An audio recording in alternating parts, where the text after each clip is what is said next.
Bismillahirrahmanirrahim. Assalamualaikum warahmatullahi wabarakatuh. Alhamdulillahi alladzi ahyana ba'dama amatana wa ilaihin nusyur. Allahumma salli wa sallim wa barik ala sayyidina wa maulana Muhammadin wa ala alihi wa ashabihi ila yaumiddin.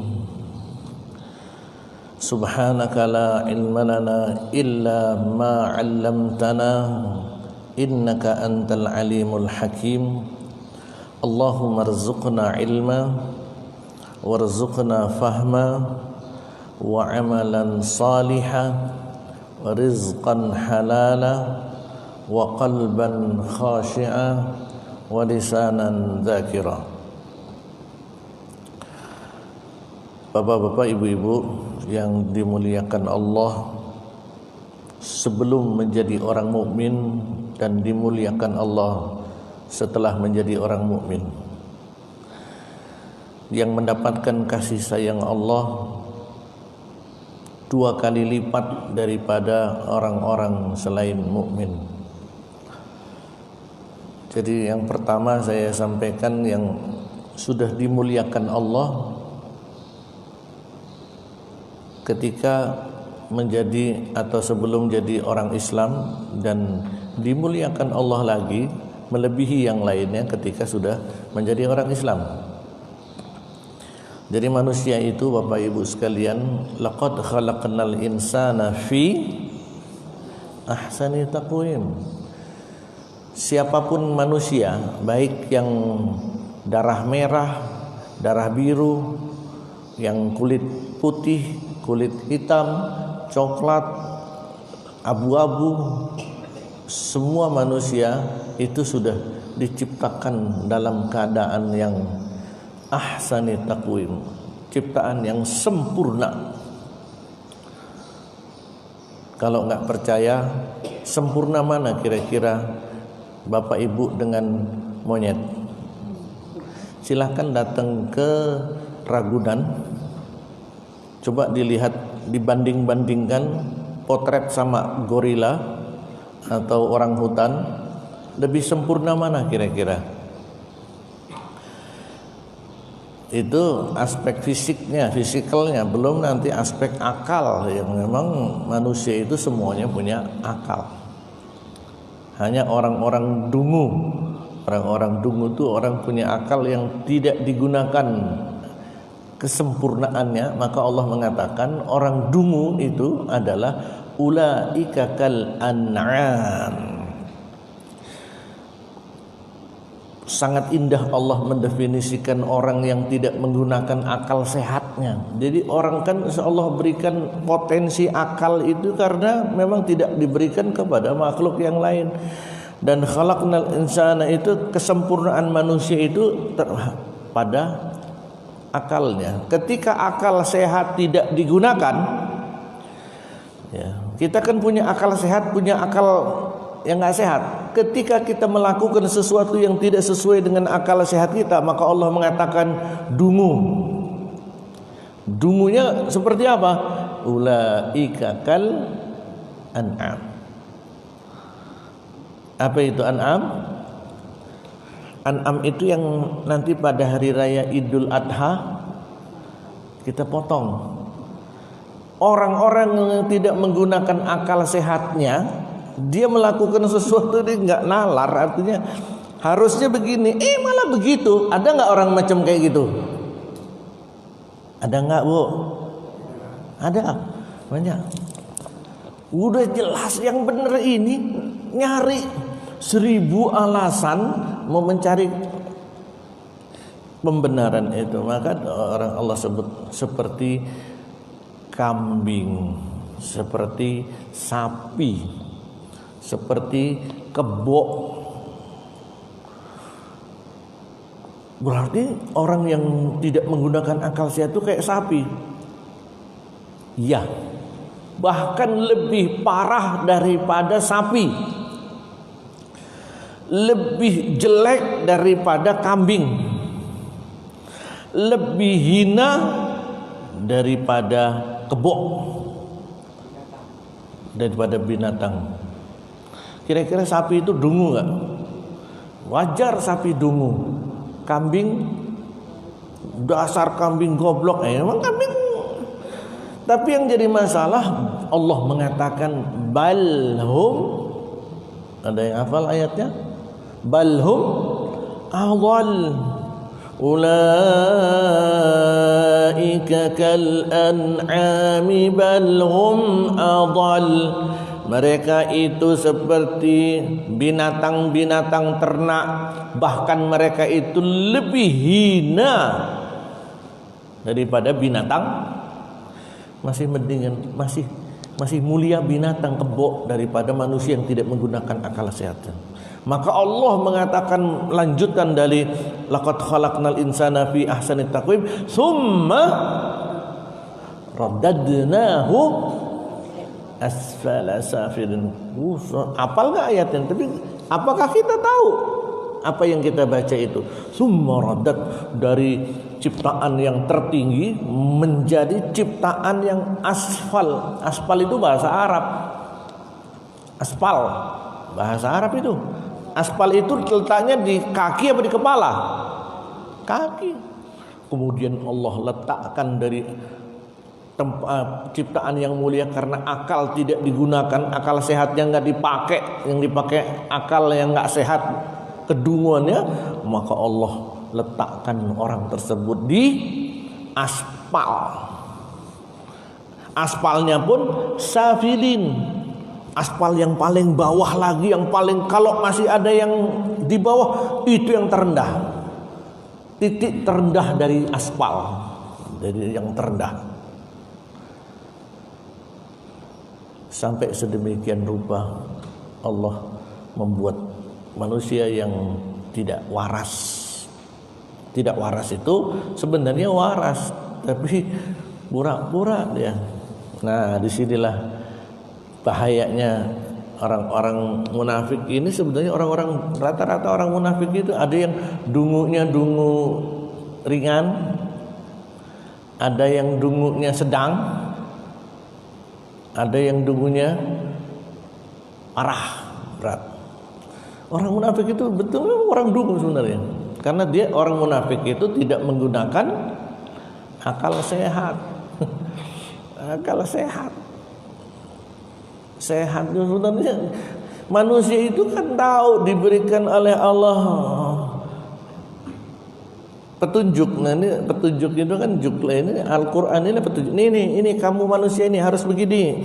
Syariat mengatakan begini nih yang paling bagus. Tapi begitu enggak enak, cari tempat lain. Susah, parah, enggak untung, enggak ada manfaatnya. Menggunakan kedunguannya, maka Allah mengatakan binatang, bahkan lebih parah dari binatang. Tinggal maukah kita menjadi kedudukan kita seperti binatang atau bahkan lebih rendah dari binatang. Hanya orang mukmin yang lebih mulia daripada binatang. Yang kedua tadi saya sampaikan, yang sudah mendapatkan kasih sayang Allah melebihi orang-orang yang lain. Beruntung Bapak Ibu jadi orang mukmin. Kalau orang kafir apakah disayang sama Allah? Iya. Orang kafir juga disayang, binatang disayang sama Allah. Tapi kasih sayangnya hanya karena mereka adalah ciptaan Allah yang berhak untuk mendapatkan rahmannya Allah Ta'ala. Orang mukmin disayang Allah, orang kafir juga disayang Allah. Tapi disayangnya dalam bentuk umum saja, dalam bentuk umum. Kalau ditimbang-timbang, enak bener ya kalau gitu sayang, sama-sama disayang sama Allah. Tunggu dulu, belum selesai. Tapi orang mukmin disayang sama Allah double dia. double. Satu karena memang itu ciptaan Allah, orang mukmin itu adalah makhluk Allah. Yang kedua, orang mukmin itu adalah orang kesayangannya Allah Ta'ala, yang berhak mendapatkan kasih sayang tambahan, yang disebut dengan mendapatkan rahimnya Allah.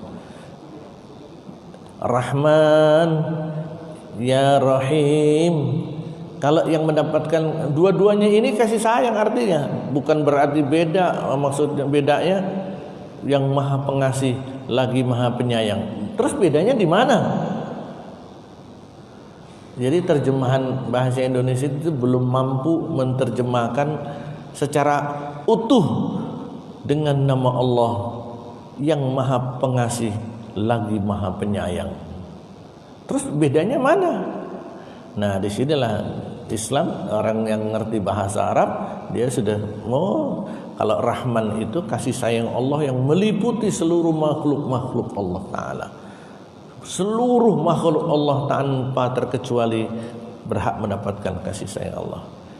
Tapi Rahim spesial, atau kasih sayang spesial yang Allah berikan hanya kepada orang-orang mukmin. Bapak Ibu sekalian yang dimuliakan Allah Ta'ala, ini sudah pernah saya sampaikan, tapi belum sampai pada kategori yang ketiga atau keempat kalau nggak salah. Masih ingat nggak Ibu Bapak? Yang hadir mungkin masih ingat. Jadi nifak itu tidak boleh disepelekan. Virus ini tidaklah seperti virus COVID-19, tidak seperti virus corona, tidak seperti virus SARS, tidak seperti virus flu burung, tidak seperti virus dan virus-virus yang nanti akan selalu berkembang. Dan nifak ini juga tidak bisa dicek di rumah sakit ya, karena bukan hanya dia tidak kelihatan oleh kasat mata saja, bahkan oleh alat medis yang canggih sekalipun dia tidak bisa dilihat. Apakah virus nifak ini sudah sampai pada stadium, penyakit ini sudah sampai stadium 1, 2, 3 dan 4? Hanya di dalam rekam medis Quran dan hadis saja yang bisa membaca bahwa virus ini sudah stadium, wah ini udah stadium 2, ini gawat nih. Dan itu kita sendiri yang melihat, kita sendiri yang bisa mengukur diri kita ini ada nggak gejala-gejala itu tadi. Nah, kalau ada gejala ini udah pastilah. Ini gejala ini yang meletakkan gejala ini Allah Ta'ala. Kalau kita punya gejala ini ya berarti disinilah letak bahwa kita sudah punya masalah yang cukup bahaya.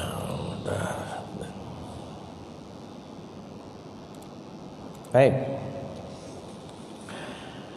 Sedikit mereview.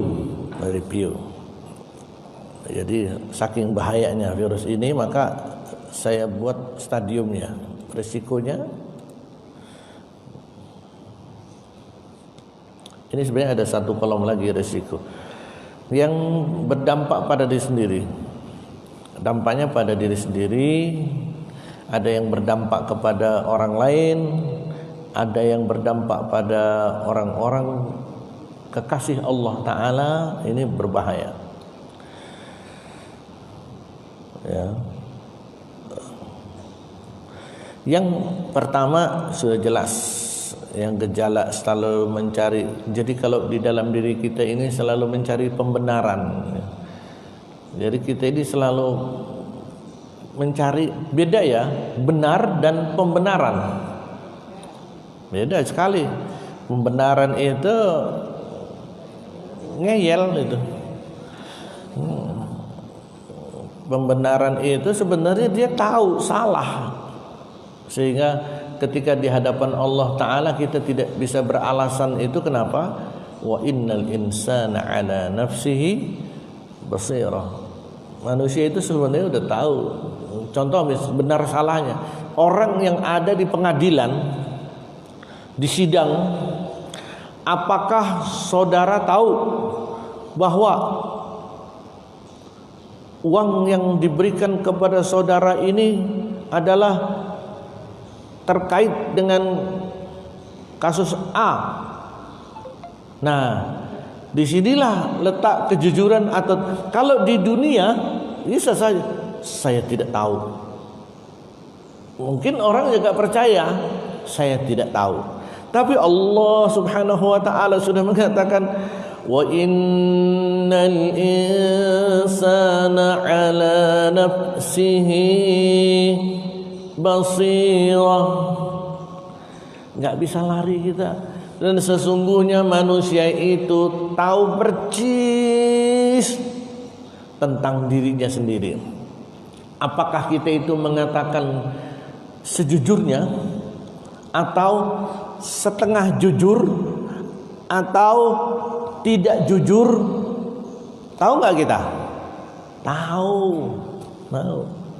Rekaman itu ada, maka betul-betul nanti tidak akan bisa berkelit. Karena CCTV Allah Ta'ala tidak hanya memantau gerak fisik dan gerak lahiriah saja. CCTV Allah Ta'ala itu merekam hati kita. Hati kita, pikiran kita, itu ada rekamannya.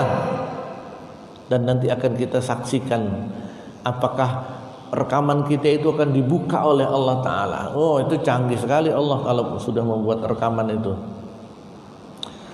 Ya, alimun bidzatis sudur, alimun bidzatis sudur. Maka ikhlasnya ikhlas maksimal, ikhlasnya setengah-setengah atau tidak ikhlas, rekamannya juga ada. Jadi tidak perlu kita beralasan kalau sudah ketemu Allah Ta'ala, nih dibuka rekamannya, udah nggak bisa berkelit lagi. Di dunia masih bisa, karena tidak ada alat yang sanggup merekam hati. Sampai hari kiamat nggak akan ada yang sanggup itu.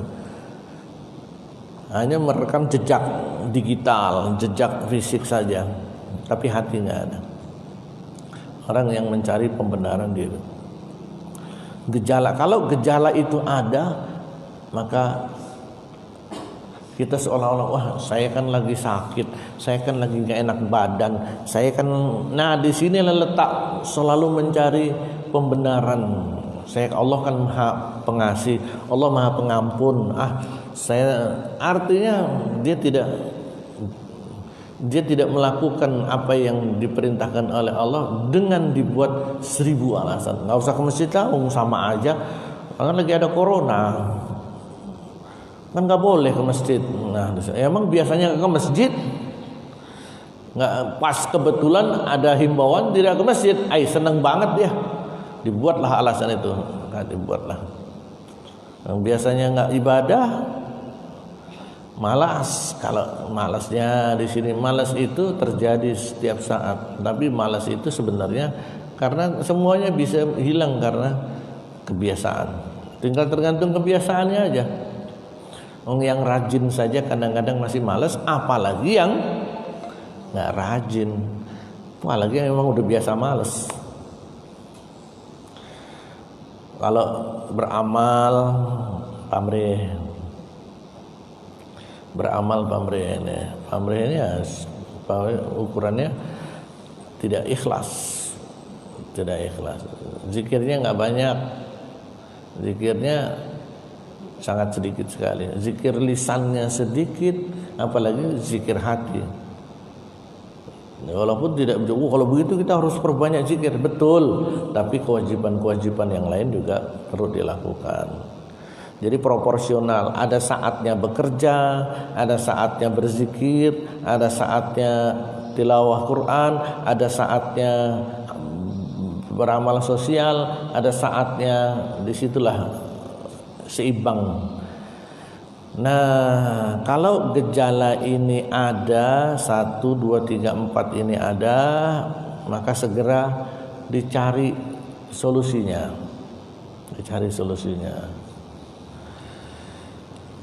Ini dalam surat An-Nisa ayat 142 semuanya ada. Innal munafiqina yukhadi'una Allah wa huwa khadi'uhum wa idza qamu ila as-salati qamu kusala yura'una an-nas wa la yadhkuruna Allah illa qalila. Ini gejala ini ada di dalam surat An-Nisa ayat 142. Jadi mau menipu Allah, maksudnya mencari pembenaran itu. Jadi Allah mau ditipu, gua tipu aja Allah lah gitu. Diketawain sama malaikat lah. Nggak tipu ya. Yang kedua, ini kalau sudah dampaknya pada stadium, ini penyakitnya sudah agak parah ini. Dia sudah berimbas pada orang lain. Biasanya kalau sudah stadium 2, stadium 1 ini ada. Gejala-gejala ini ada. Gejala-gejala itu ada, pasti ada. Jadi bukan hanya gejala yang kedua aja, tapi gejala yang pertama itu udah otomatis ada. Yang dalam hadis dia mudah berbohong, mudah, kalimat-kalimatnya ini mudah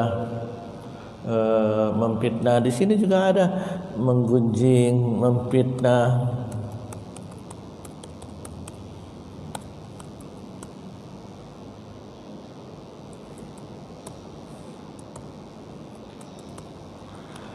Memfitnah, mudah berbohong, berdusta, mudah berbohong, ya terlalu banyak bicara biasanya, sehingga dia tidak sadar bahwa apa yang dia katakan itu sering berbohong. Dia mengatakan sesuatu melebih-lebihkan atau mengurangi, mungkin karena ada ya hawa, ada keinginan supaya dianggap sebagai narasumber yang baik. Banyak ingkar janji. Ini kalau sering banyak janji biasanya, sering banyak janji, beres pokoknya. Pokoknya kalau saya terpilih, maka satu, saya, ini bukan di Indonesia ya, di negeri antah berantahan,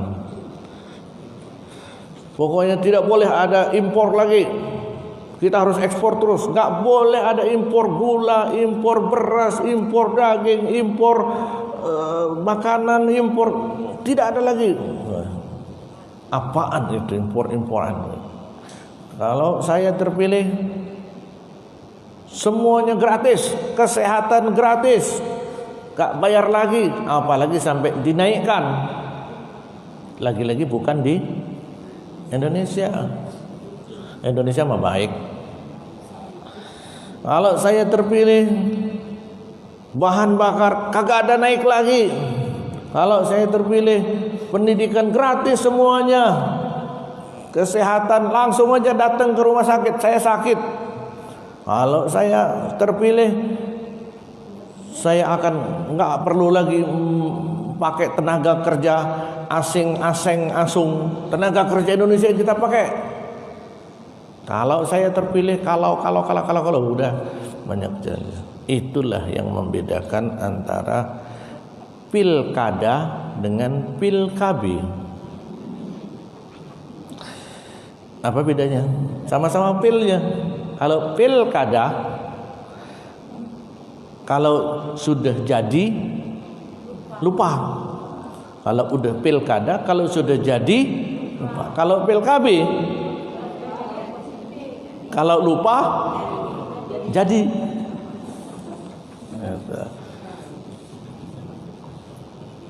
Nah, itu hanya selingan aja. Dengan langsung ditulis pilkada, pilkabi. Bukan itu materi kita. Ya. Ibu itu langsung tulis pilkada, pilkabi. Jangan. Kembali ke masalah orang yang sudah ngobral. Kalau udah kelihatan ngobral, janji sudah diobral, bukan kayak dagangan aja, obral janji, itu pasti deh. Ini banyak benar janjinya. Kalau sudah banyak janji pasti akan diingkari janji itu pasti. Jazakallah khairan. Kemudian tidak amanah. Ya, disinilah letak. Sudah pada stadium 2 ini Pak. Kalau sudah stadium tadi lagi, kalau sudah stadium 2, gejala yang stadium 1 itu pasti ada. Udah dampaknya bukan hanya kepada diri sendiri saja, tapi kepada orang lain juga. Ada, saya ngelihat orang itu hobinya jadi ketua. Kalau bisa dia yang pegang jabatan itu. Jadi ketua ini, ketua itu, ketua ormas, ketua orsaspol, ketua kelas, ketua masjid, ketua rukun kematian, ketua kampung, ketua, pokoknya maunya ketua. Ada, ini hobi satu pun nggak bisa terlaksana dengan baik, tapi inginnya menjadi ketua. Allah, astagfirullahalazim.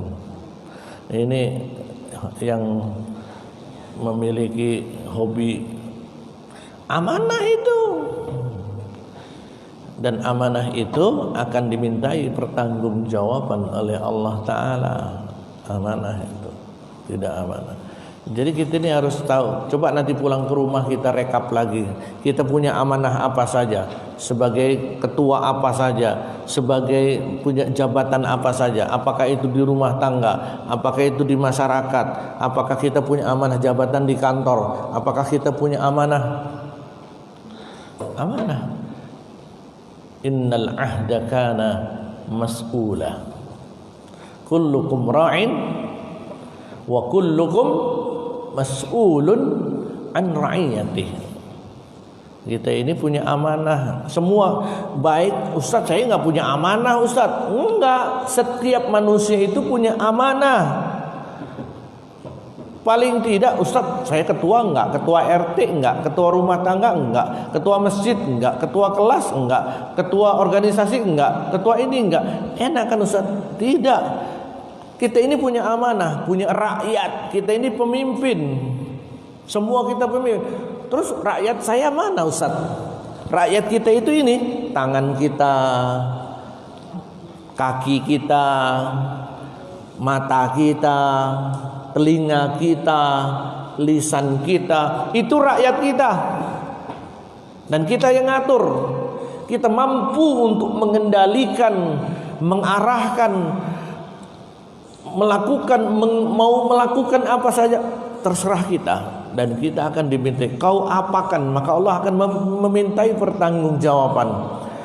Kakimu kemana saja melangkah, tanganmu kau megang apa saja. Banyak megang bumbu dapur, apa megang Al-Quran, apa megang HP? Mana yang paling banyak?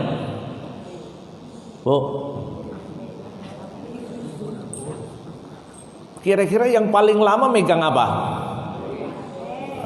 Jujur aja lah. Enggak jujur gue udah ketahuan juga. Mana yang paling disukai? Mata kita ngelihat apa saja. Sampai sinetron itu apal. Hari ini sinetron ini, hari Selasa sinetron itu, hari Rebo sinetron, apal semua acara. Telinga kita untuk ngapain saja akan dimintai pertanggungjawaban. Kita yang dimintai pertanggungjawaban. Semua tubuh kita ini sebagai rakyat, dan jadi tidak ada yang terlepas dari pemimpin amanah. Dan apakah kita amanah atau tidak? Apalagi yang punya amanah-amanah dengan pihak lain, itu tanggung jawabnya lebih berat. Yang tidak amanah ini ya bukan hanya masalah materi saja, masalah tugas itu juga kita amanah atau tidak, tanggung jawab kita. Siapkan misalnya yang dikasih amanah setiap hari Minggu, udah Kalau amat tugas ini tidak dikerjakan, berarti bukan hanya manusia saja yang mintai pertanggungjawaban, tapi Allah akan memintai pertanggungjawaban kemana saja. Menggunjing, memfitnah, ini juga syahwatul lisan. Ini kadang-kadang kita ini yang mengukur. Kalau kita ini sudah apalagi terkenal, ada orang-orang yang dikenal mudah menggunjing, jauhi dia. Kita tidak suka menggunjing, tapi ketika kita nempel dekat orang yang mudah membicarakan orang lain, jauhi dia. Kalau kita bisa nasihati, kita nasihati dia. Kalau kita nggak sanggup menasihati dia, jangan deket-deket. Saya kan cuma dengerin aja Ustaz. Sama baik. Menikmati gunjingan itu sama menggunjing. Menggunjing Ustaz, tapi kan dia membicarakan apa adanya. Dia tidak menambah-nambah dan dia tidak mengurang-urangi. Faktanya demikian, dan dia mengatakan yang sejujurnya bahwa si A itu memang begitu. Apakah itu juga termasuk menggunjing? Menggunjing nggak itu kira-kira? Kata Rasulullah, ya itu namanya gunjing, itu namanya gibah. Ya kagetlah sahabat. Ini kan fakta. Ini kan tidak ada tambahan dan tidak ada mengurangi sedikit pun. Kata Nabi, ya itu namanya riba. Ya itu namanya menggunjing. Nah, kalau kau katakan yang tidak sebenarnya, ditambah-tambah, dikurang-kurang, itu namanya fitnah. Fitnah atau buhtan. Lebih parah lagi. Jadi menggunjing atau menghibah dalam bahasa Arab itu memang membicarakan fakta apa adanya, tidak nambah-nambah dan tidak ngurang. Kalau sudah nambahin, dibumbuin roiko dikit, tambah garam dikit, tambah atau dikurangi lagi, itu sudah lebih parah lagi. Waduh, berat juga ya. Ya. Hanya di kondisi tertentu menggunjing itu diperbolehkan. Hanya di kasus tertentu diperbolehkan. Dalam kondisi tertentu saja dan memang di tempat tertentu untuk tujuan tertentu pengecualian itu boleh. Seperti contohnya di mana? Di persidangan. Boleh kita menjadi menggunjing, tapi di persidangan, di forum yang memang untuk memecahkan masalah. Apalagi sampai memfitnah. Wah, ini udah parah. Ada, saya nggak sebutkan orang juga, tapi nggak saya sebutkan, ini juga live ini soalnya. Ini disaksikan seluruh dunia. Saya mau ngomongin nanti ada yang kena lagi. Jadi ada kadang-kadang peristiwanya ini nggak seperti itu, tapi dibuatlah seperti didramatisir. Jadi maka hati-hati lisan kita mengomentari orang lain yang kalau komentar kita itu nanti sampai didengar dan orang itu tidak suka, maka itulah namanya menggunjing. Apalagi dengan menyebutkan si A si B-nya. Tapi kalau secara umum tidak menyebutkan inisialnya, tidak menyebutkan orangnya, contoh misalnya, ya ini kan parah. Suatu hari di rumah saya ini ada rombongan di rumah, bukan di masjid. Di masjid tadinya ngobrol-ngobrol sama aparat. Ngobrol biasa, cerita sini cerita situ, ada kapolsek, ada timnya gitu. Wah, di masjid ngobrol lama juga. Sudah yuk kita ke rumah aja ngopi-ngopi. Kita ngopi-ngopi makan siang. Nah, udah tak ajaklah kapolsek sama rombongannya ke rumah makan siang di rumah. Tapi yang terjadi adalah isu yang beredar, rumah Pak Ustadz dikepung polisi. Wah. Ya, sudah. Padahal acara santai, acara makan-makan, tapi ya itulah yang pada itu sudah tingkat dewa, tingkat dewa. Baik, lanjut lagi. Ini dampak yang terjadi pada stadium 2. Berbahaya juga virus ini. Wah, apalagi ini pelihara. Ini dampaknya kalau di nomor risikonya belum saya tulis. Risikonya di stadium 1. Stadium 1 ini ada risikonya. Kalau terjadi, maka semua amal ibadah kita pada stadium 1 yang warna kuning itu zong. Contoh misalnya amalnya pamer, tidak ikhlas lah gampangnya. Sudah capek-capek Allahu Akbar, atau sudah capek-capek baca Quran Bismillahirrahmanirrahim. Ada yang begitu ingin dilihat oleh orang itu sebagai orang yang soleh, yang baik. Ketika nggak ada orang, dia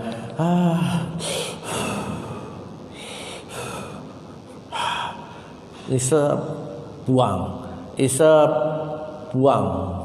Apa pula kata Agim? Agak aneh orang. Udah diisep, kenapa nggak ditelan, dibuang lagi? Nah, kemudian saya lewat ada dari jauh, saya lewat langsung dia buang, buka Quran. Bismillahirrahmanirrahim. Alhamdulillahirabbil alamin arrahmanirrahim. Dari jauh udah kelihatan kalau dia tuh begitu ngelihat saya datang langsung Bismillahirrahmanirrahim alhamdulillahirabbil alamin. Tapi enggak saya sebutkan juga namanya. Ini orang ayat baik. Ya, orang yang tidak ikhlas itu amalnya zong, atau ingin pokoknya amal dia harus dipublikasikan. Awas ya kalau nggak masuk koran atau jadi yang tidak ikhlas itu zong nilainya. Tidak ada amal yang akan ya Allah, kenapa amal saya nggak ada sampai di akhirat? Padahal saya pernah nyumbang ini, nyumbang itu, infak ini, infak itu, beramal ini, kok nggak ada? Dibalikin sama Allah. Dulu kamu niatnya apa? Niatnya kan inginnya bukan ingin balasan dari Allah, tapi ingin balasan dari manusia kan? Ya udah minta aja sama orang itu. Itu yang disebut dengan asyirkul asghar, syirik kecil. Minta aja sama orang, dapat nggak? Kalau dari orang udah dapat ya sudah. Ingin pujian kan? Udah dipuji belum? Saya nggak dipuji, ya salah sendiri. Kadang dapat pujian dari orang, kadang pun tidak dapat pujian. Namanya mintanya ke orang. Nggak perlu lagi minta sama Allah. Ya. Yang risiko dari stadium 1. Risiko dari stadium 2 ini mengakibatkan pada risiko muflis, bangkrut. Ini kalau mau ditambah satu kolom lagi.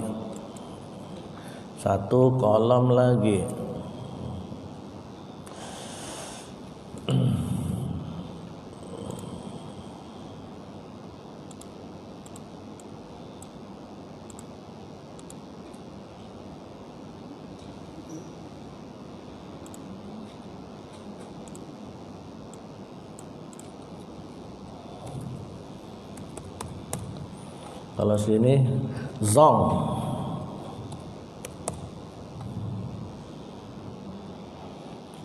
kalau sini muflis. Penjelasannya.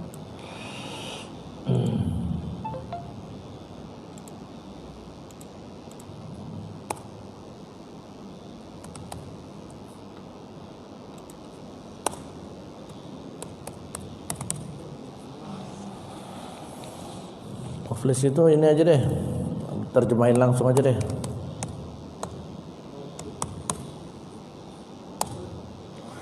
Jadi kalau ngasih nama anak nanti atau cucung Ahmad Muflis, jangan.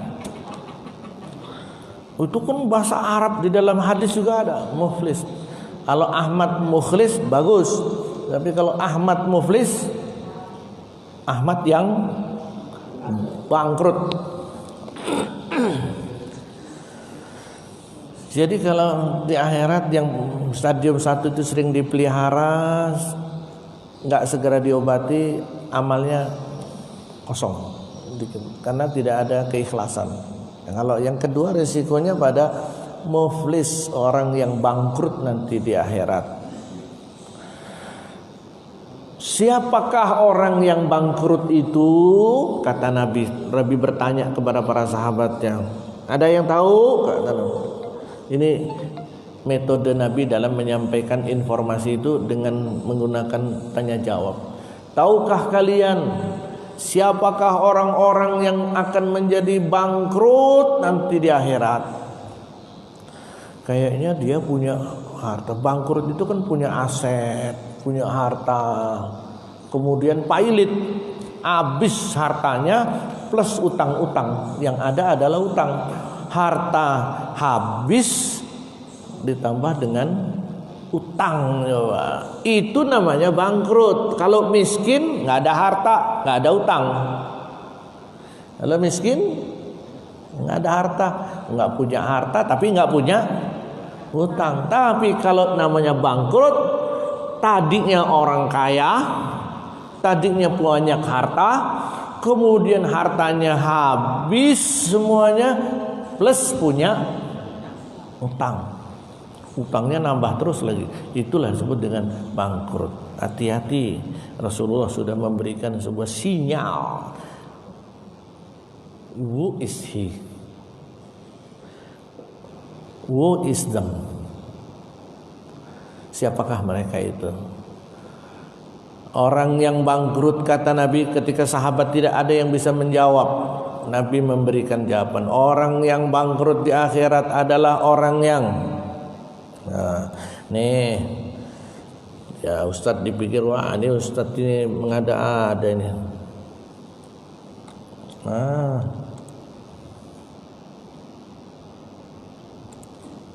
Bentar, Pak.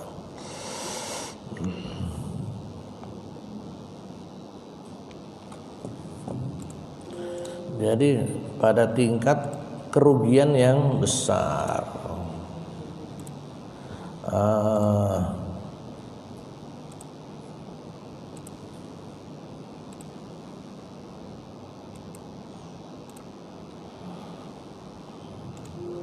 Mau bahasa Arabnya aja lah ya, langsung hadisnya.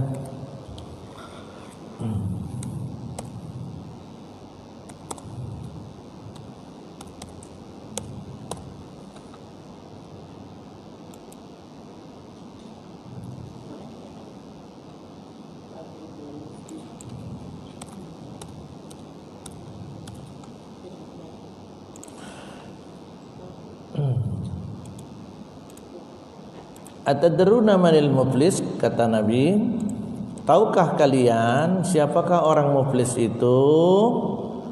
Maka kata, qalu al muslimu fina man la dirhama lahu wa la mata'a. Muflis itu orang yang enggak punya harta, enggak punya duit, enggak punya aset. Bukan itu, kata Nabi.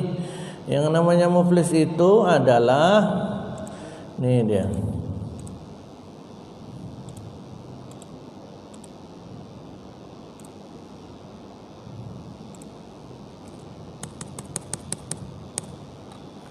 orang yang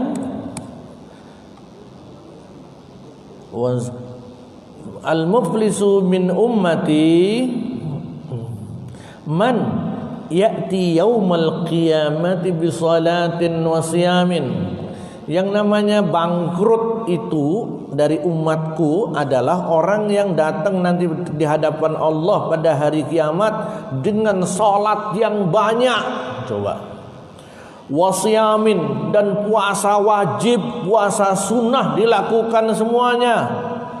Salat wajib oke, salat sunnah rawatib oke, duha oke, witir oke, tahajud siap. Wasiyamin, puasa Ramadan lancar, puasa Syawal lancar, Senin Kamis lanjut. Coba. Wa zakatin, zakatnya bagus, Ramadan zakat, infak dan sedekahnya tak ketinggalan. Terus apalagi kok itu orang muflis bangkrut, gimana bisa? Tapi wa ya'ti wa qad syatama hadza wa qadhafa hadza wa akala mala hadza wa safaka dama hadza wa daraba hadza. Coba. Kata Nabi, hadisnya sahih, dia datang kepada Allah dengan amal ibadah yang wah, pasti masuk surga nomor berapa nih? Surga nomor berapa? Udah pede banget ya. Tapi dia lupa bahwa dia melakukan waqad syatama hadza sambil menunjuk lisannya lagi. Wa syatama hadza, lisannya gampang bener dia. Mencaci orang, menyakiti orang, menggunjing orang, memfitnah orang tiap hari. Soal STMJ, salat terus main fitnah, memfitnah, menggunjing, jojong. Terus ini ibadah iya, menggunjing iya, memfitnah iya. Terus di mana letak korelasi hubungan antara menggunjing dengan kebangkrutan di akhirat dengan aset ini tadi? Lanjut lagi dulu.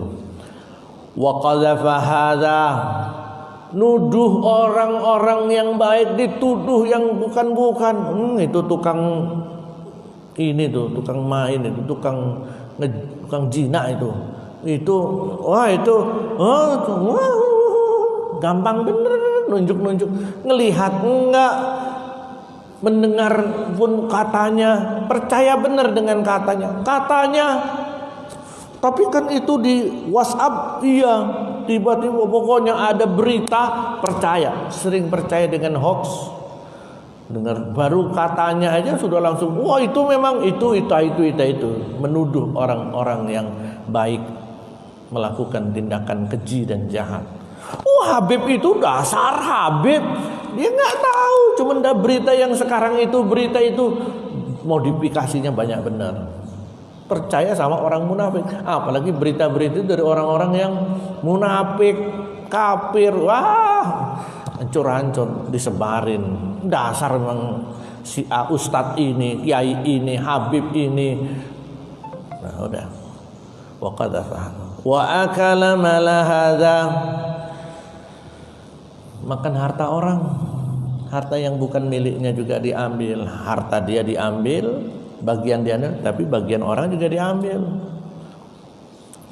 Wa safaka dama hadza, membunuh. Ini kalau sudah sampai, wah ini banyak benar. Kalau ini satu aja udah cukup bisa membuat bangkrut. Lisan saja ini sudah bisa membuat bangkrut. Wa daraba mala hadza, suka menganiaya orang juga. Siapa yang kuat? Orang miskin aja nggak punya kekuatan, sikat aja, habisin aja. Itu udah tingkat biasanya politisi. Orang miskin itu biasanya ngomongnya orang miskin, orang kaya, kaya sedang, kaya banyak. Itu dalam dialog udah bisa ditebak ini orang miskin bukan. Orang miskin tuh biasanya nanyanya, kita besok makan nggak ya? Kita makan apa enggak ya? Itu miskin kalau. Mah, kita besok makan apa enggak? Nah, itu miskin. Kalau kalimat itu. Kalau sedikit agak mampu dia, kita makan apa ya besok ya? Pak, mau masak apa? Kan pernah bertanya, besok mau makan apa? Nah, itu orang mampu dia. Kalau pertanyaannya sudah, Pak, makan di mana kita besok? Agak kaya, udah kaya dia di atas. Makan di mana kita? Nah, sudah di mana. Tapi kalau sudah nanyanya lain lagi, siapa lagi yang mau kita makan? Ini politisi. Siapa lagi mau kita makan? Politisi. Mantan-mantan ya soalnya. wa zalam fayu'ti. Nah, hubungannya adalah fayu'ti hadza min hasanatihi. Dari lisan saja sudah bisa membuat bangkrut. Ternyata dihitung oleh Allah Ta'ala. Ma yalfidhu min qawlin illa ladaihi raqibun atid. Apapun yang keluar dari lisan kita itu enggak hilang di udara, enggak lenyap seperti droplet lenyap kalau tidak nyangkut. Enggak, apapun yang keluar dari lisan kita illa ladaihi raqibun atid. Raqib dan atid ini nyatet apapun yang keluar dari lisan kita, baik terang-terangan suara keras atau suara pelan atau bisik-bisik, ataukah dia tidak mengucapkan tapi membuat status atau mengirim info ke grup ini, info grup ini, copy paste grup ini, itu masuk dalam lisan. Sekarang lebih dahsyat lagi. Kalau dulu ngomong cuma 1 orang, 2 orang, sekarang kita bisa memberitahu itu 1000 orang dalam satu waktu, 1 juta orang dalam satu waktu. Belum efek dominonya. Kirim grup ini, grup ini, grup ini, grup ini, orang ini, akhirnya grup ini ngirim ke sana lagi, ngirim ke sana lagi. Ada hitungannya itu. Maka ada kejahatan berantai dan kebaikan berantai. Ada amal jariah, ada juga dosa jariah. Sementara ini kita hanya tahu amal jariah, dosa jariah itu juga ada. Kok bisa gitu? Hadisnya juga ada, cuman karena tidak tersosialisasikan, jarang didengar, atau memang kita tidak mau dengar.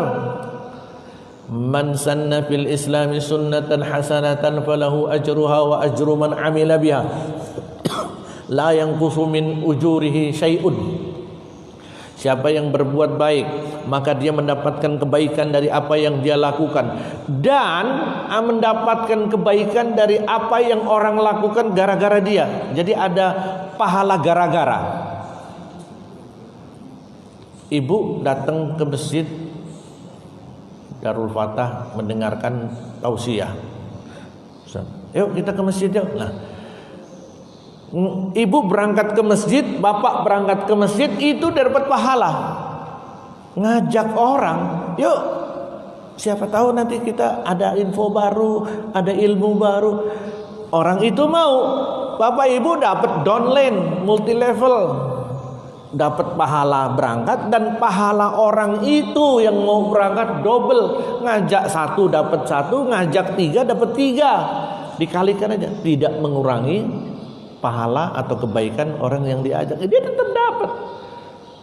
Ini dapatnya berlipat-lipat. Berapa kali orang itu? Semakin banyak yang diajak, makin gede. Jadi cara beribadah atau beramal efektif itu seperti itu, ngajak. Jadi kalau beramal soleh, ajak orang sebanyak-banyaknya. Dia melakukan kebaikan, kita juga dapat kebaikan itu. Hadisnya sahih, jelas, gamblang. Itu namanya sedekah. Belum nanti kalau yang kita ajak itu ngajak orang lain juga. Hari minggu berikutnya, oh iya ya, ada Ustadz artis Ari Wibowo. Artisnya Ari namanya doang yang artis. Oh, akhirnya ngajak lagi. Orang yang pertama ngajak ini tinggal ngitung aja berapa yang dia ajak, dapat. Coba. Dapat semua. Tapi bukan calo. Kalau calo itu cepet berangkat semua, dia pulang. Nah, itu bukan calo. Jadi itu namanya dengan pahala berantai, pahala jariah, pahala domino. Hadisnya jelas. Tapi tidak titik, hadis itu enggak berhenti sampai di situ. Hadis itu masih nyambung. Wa man sanna fil islami sunnatan sayyi'atan falahu wizruha wa wizru man amila biha la yanqusu min wizriha syai'un. La yanqusu min wizrihi syai'un. Dan barang siapa Tadi kan barang siapa, sekarang dan barang siapa yang melakukan kejahatan, maka dia akan mendapatkan dosa dari kejahatan yang dia lakukan, dan dia juga akan menerima dosa dari orang-orang yang mengikuti jejaknya. Berbuat salah, berbuat maksiat, melanggar aturan Allah, dosa. Tapi ngajak-ngajak orang, ada nggak ngajak-ngajak orang untuk berdosa? Ada. Ayo kita lakukan. Nah, dia dosanya juga double. Wow, yang satu bilang, tapi dosa lo yang tanggung ya. Terus aman, gue yang tanggung. Nggak ada tanggung-tanggungan. Dia juga berdosa, yang ngajak dosanya double. Yang diajak dosa 5 orang, tambah dosanya jadi 6, dikalikan 6. Apalagi yang diajak dosa itu menjadi kader, ngajak orang lain lagi, ngajak orang lain lagi, ngajak. Oh, inilah yang membuat bangkrut nanti di akhirat. Maka wasyatama hada itu nanti di akhirat. Ini sudah habis waktunya belum? 10 menit lagi. Di akhirat itu hitung-hitungannya pengadilan tertinggi, banding tertinggi itu nanti di akhirat. Jadi Bapak Ibu di dunia tidak perlu putus asa. Putusan pengadilan belum terima, banding, kalah lagi, banding lagi, sampai tingkat kasasi, banding kalah, mau sampai tingkat internasional pun banding kalah, itu belum selesai, masih ada lagi nanti di tingkat akhirat. Itulah yang akan memfinalkan semua permasalahan, baik yang ada di pengadilan ataupun di luar pengadilan, akan diadili semuanya oleh Allah Ta'ala. Datang kepada Allah, semuanya datang kepada Allah Ta'ala. Semua manusia akan dikumpulkan oleh Allah Ta'ala dengan cara Allah yang akan memberikan keputusan, dan akan ada keputusan final seadil-adilnya. Yang tidak mendapatkan keadilan di dunia masih akan mendapatkan nanti keadilan di akhirat. Yang masih terzolimi di dunia nanti akan mendapatkan nanti di akhirat. Hak-haknya akan diberikan oleh Allah Ta'ala. Jadi ketika, ya Allah saya di dunia dizalimi sama dia, di akhirat protes. Nanti akan disosialisasikan. Bagaimana dengan si fulan? Ada yang protes di sini. Ya Allah, catatan saya melihat bahwa dia ini pernah menggunjing saya, memfitnah saya sekian kali. Di sini ada catatannya. Maka Allah akan minta, "Oh, catatannya ada." Gimana? Catatan ada, di sini juga ada. Ya sudah. Jadi kamu mau apa? Saya minta keadilan ya Allah. Langsung ditanya oleh Allah, punya amal? Oh, ada amal sholatnya nih. Nih, amal ibadah pahala sholatnya diberikan kepada orang yang protes. Ada yang protes, saya. Habislah amal sholatnya. Masih ada saya belum. Diambillah pahala puasa yang wajib, puasa sunnah. Habis itu aset pahala sholat, habis aset pahala puasa, habis. Masih ada yang protes, saya juga terzalimi nih, saya dianiaya, saya difitnah, saya pernah merasakan kepahitan, pernah merasakan sakit hati. Diambil pahala yang ini, pahala zakatnya, pahala hajinya, ambil sampai pahala itu habis. Masih ada yang protes. Semua pahala sholat sudah nggak ada, pahala zakat nggak ada, pahala puasa nggak ada, pahala baca Quran udah habis, pahala haji cuman tinggal dosa saja. Nunduk dia, habis aset pahalanya, yang ada cuman tinggal dosa. Masih ada yang protes, saya belum dapat ya Allah, saya juga punya hak untuk minta keadilan. Yang protes masih saya. Sementara yang mau dikasihkan pahala itu sudah nggak ada lagi. Untuk membayar orang yang protes itu sudah nggak ada lagi. Bagaimana apa yang dilakukan oleh Allah? Tanya yang protes, kau punya dosa nggak? Kalau ditanya begitu jawabnya apa? Kau punya dosa? Wih, banyak, kalau ada ambil aja nih dosa. dosa orang ini tadi karena tidak bisa membayar dengan amal solehnya, ibadahnya, maka dosa orang tadi ambil sesuai dengan kadar keadilannya. Allah yang ngatur, ambil. Kau punya dosa, ambil. Kau punya dosa, ambil. Kau punya dosa, ambil. Nunduk dia, sudah amalnya sudah habis, ibadahnya habis, tinggal dia dosa, ditambah dosa orang lain. Bangkrut nggak itu, Bu? Bangkrut. Maka saya mengingatkan penghuni neraka yang paling banyak itu, Mak, penghuni neraka yang paling banyak itu dari kaum pria apa kaum wanita, Pak? Ibu, saya tanya, Bu, yang paling banyak penghuni neraka itu pria apa wanita, Bu? Ayo, bukan bapak.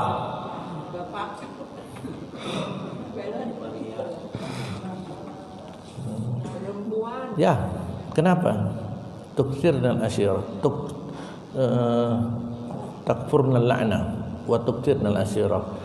Yang paling banyak membuat wanita masuk neraka itu karena lisan.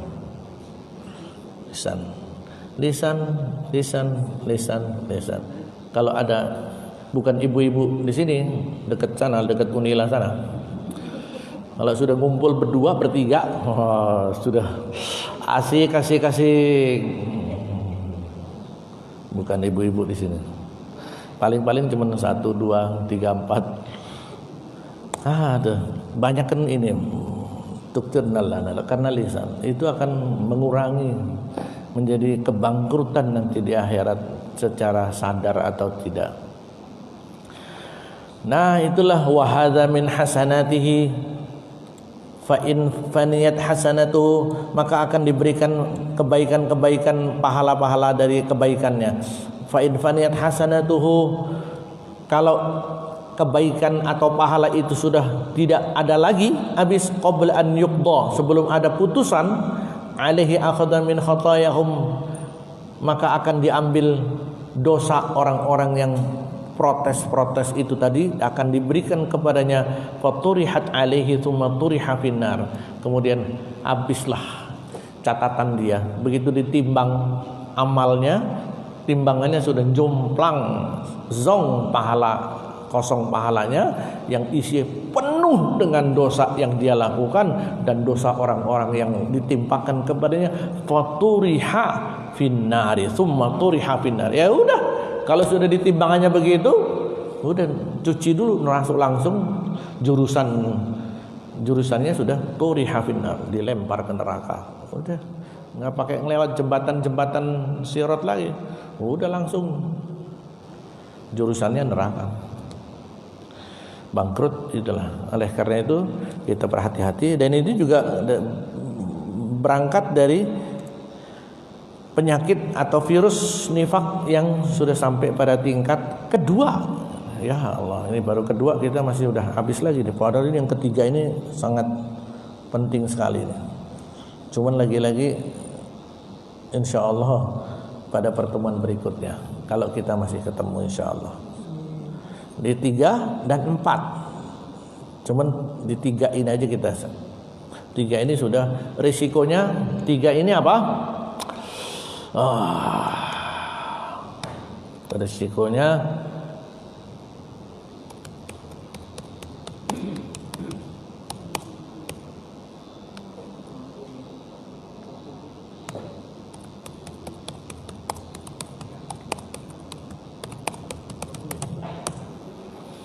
akan menjadi penghuni tetap neraka jahanam. Jadi bukan honor lagi di jahanam, karyawan tetap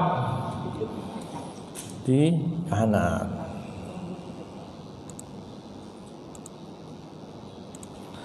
Baik, saya buka pertanyaan. Kalau ada satu dari bapak-bapak, satu dari ibu-ibu, silakan.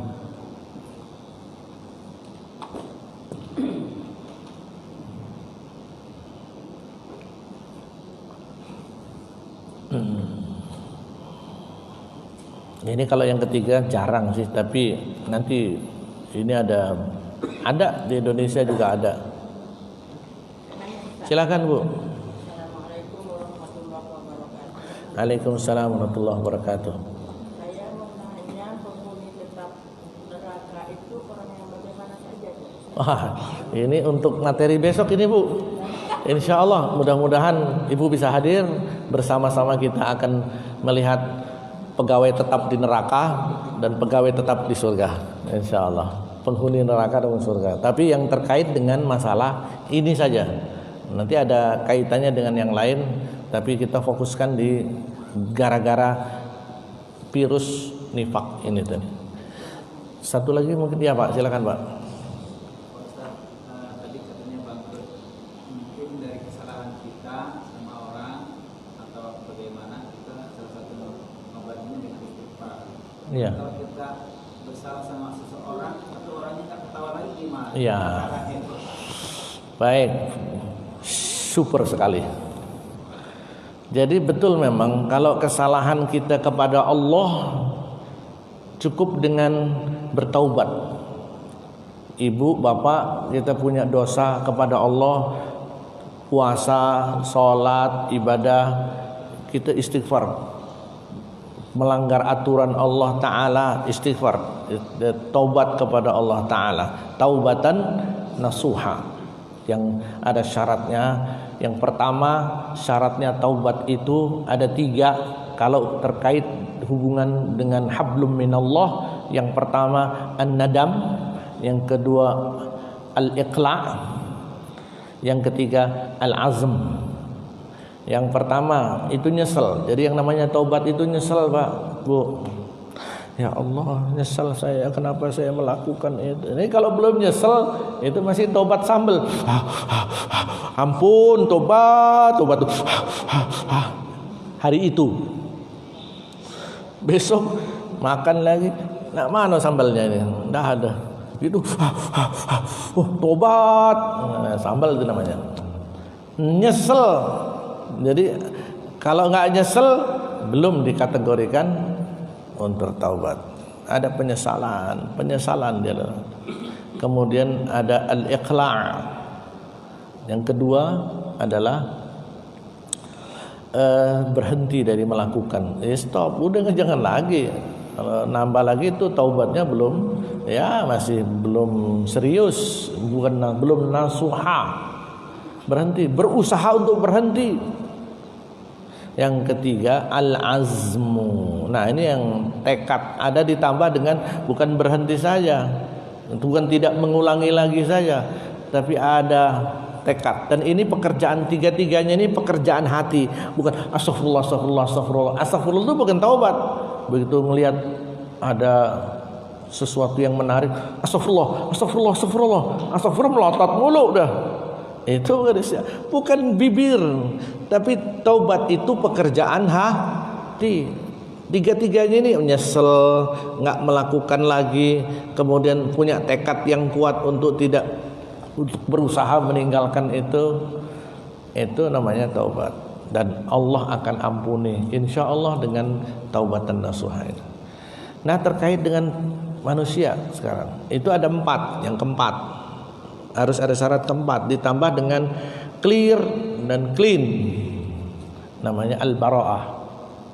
Al-bara'ah itu harus ada clearing dan clean.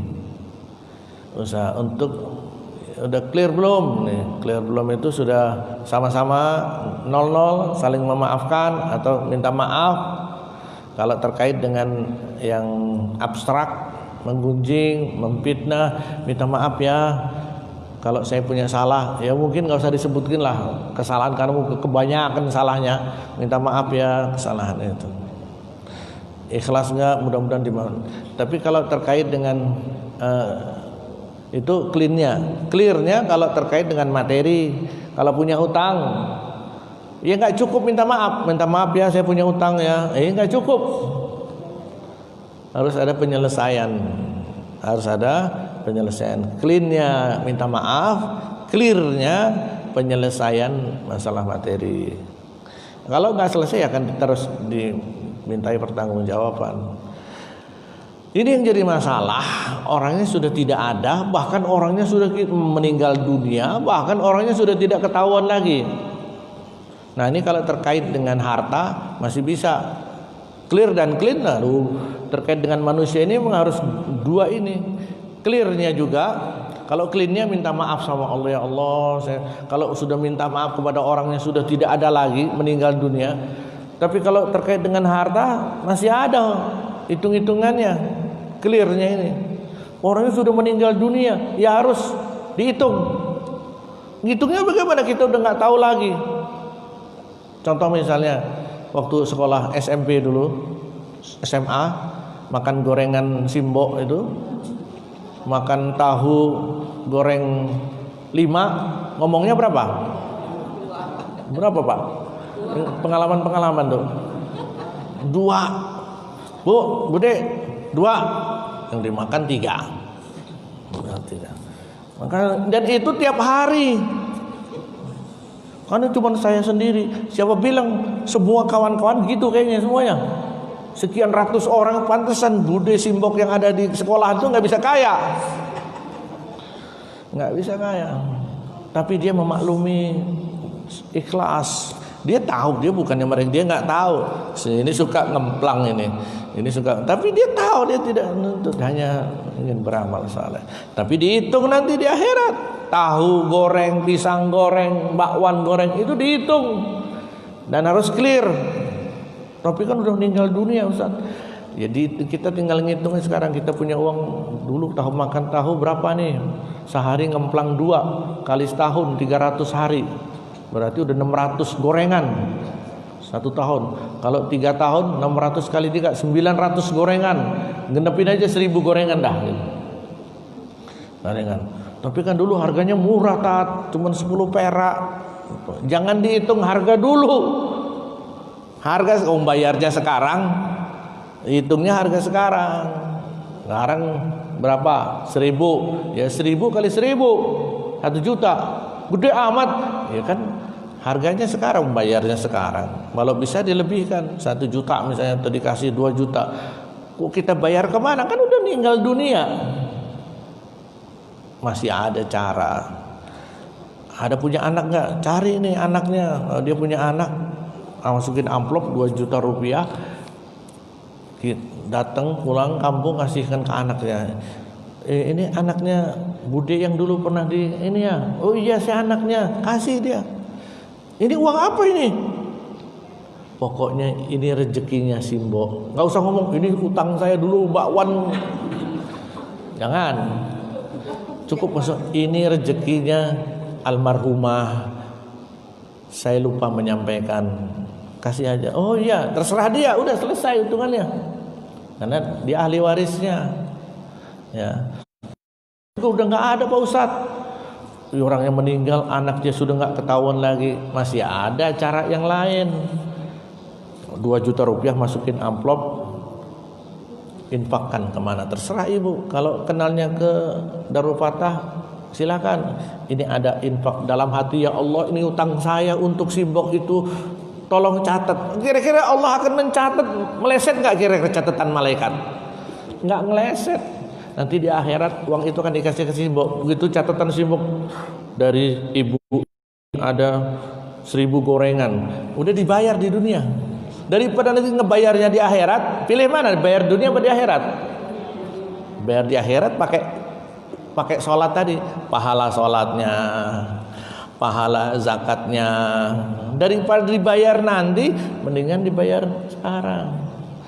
Repot nanti kalau kita ngebayarnya nanti di akhirat.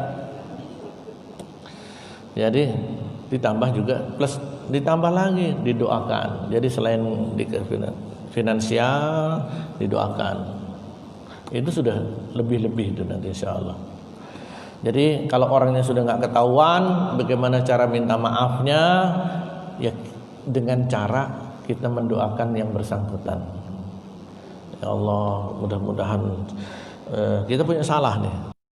Ya Allah, mudah-mudahan si A si B yang dulu pernah saya jahati, saya zalimi, Allah Engkau berikan bla bla bla bla bla. Doakan. Itu sebagai bayaran atau sebagai ganti dari minta maaf yang harus diselesaikan. Nanti di akhirat ada penyelesaian. Begitu disidang oleh Allah Ta'ala, hadisnya sahih juga. Hadisnya sahih. Jadi ketika dikumpulkan, ya Allah saya punya catatannya, dia zalim sama saya akan minta pertanggungjawaban. Allah ngelihat catatannya, ternyata dia juga pernah beramal, berbuat, mendoakan ini tadi. Ketika mau diselesaikan di dunia sudah tidak bisa, dia doakan begini-begini. Maka Allah tidak akan mengambil amal solehnya diberikan kepada yang bersangkutan. Allah ada pilihan, memberikan pilihan kepada yang bersangkutan. Kau mau dibayar dengan diambilkan pahala si ini yang ada catatan kezaliman ini tadi, diambilkan dari sholat atau puasanya orang ini, atau mendapatkan pilihan yang lain dari Allah sendiri. Ada pilihan lain karena doa tadi. Apa pilihan yang lain? Dibuatlah gambaran villa-villa di surga. Villa-villa di surga. Kau pilih mana? Pilih amalnya orang itu. Pilih yang rumah mewah di surga. Langsung orang, saya pilih itu aja dah gitu. Udah jelas gedenya, udah pasti jelasnya, maka aset kita masih aman. Masih aman. Ya, dengan cara doakan orang-orang yang pernah kita zalimi, doakan. Dan doanya yang ikhlas. Doakan. Kita nggak rugi kok. Bayar nggak ngedoain orang itu? Nggak. Enakan di dia, ya enggak, enakan kita yang mendoakan. Wah, kalau sudah bicara itu nanti banyak nilai manfaatnya. Jadi banyak cara untuk meminta maaf, untuk menambah amal soleh dengan mendoakan, sering-sering mendoakan orang lain. Karena doa itu akan dicatat sebagai aset untuk menggantikan nanti kalau kita punya kezaliman yang akan dipintai pertanggungjawaban. Mudah-mudahan pertemuan ini ada manfaatnya. Kurang lebih mohon maaf. Billahi taufik wal hidayah. Wa barakatuh.